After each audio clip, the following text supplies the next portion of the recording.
In Reno, when the city lights blur and the casinos finally quiet down, the air near the Truckee River feels heavier. Cars still pass, water still moves, but something unseen waits on the bridge, watching the current slide beneath the steel and concrete. People say it begins with a sound, not a scream, not footsteps, just crying. Drivers rolling across the bridge late at night have reported it for decades. A soft, broken weeping, almost swallowed by the wind. At first they think it is their imagination, the echo of water rushing below. But then headlights catch a figure standing near the railing. A woman. She is always alone, always still, always looking down. Witnesses describe her clothes as pale, almost glowing under streetlights, like something out of another era. Her hair hangs loose, unmoving even when the wind picks up. Some say her face is hidden in her hands. Others swear they saw tears falling, disappearing before they hit the ground. When someone slows down, when curiosity or concern forces them to stop, the figure vanishes. No footsteps, no splash, no trace she was ever there. The unsettling part comes later.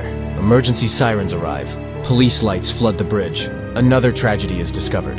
Over the years, the pattern became impossible to ignore. First responders quietly admit that calls involving the bridge often follow reports of a crying woman seen hours earlier. Locals began whispering that she was not just a ghost, but a warning. A presence tied to the grief soaked into the riverbanks, the sorrow left behind by those who never walked away. Some believe she was once one of them, a woman who stood at the edge during a desperate moment, listening to the river below, convinced there was no other way out.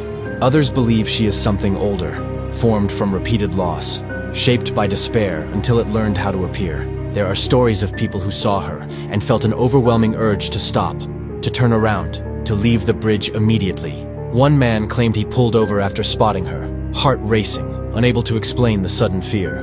Minutes later, another vehicle sped past and never made it to the other side.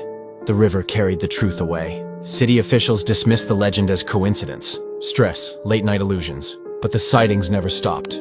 Even after new lights were installed, even after barriers were added, people still report her presence on foggy nights, reflected faintly in windshields, standing where sorrow feels closest. If you ever cross that bridge after midnight and hear crying you cannot explain, do not look too long, do not stop, and do not assume it is only a story. Because some spirits do not haunt for revenge. Some stay behind to mourn.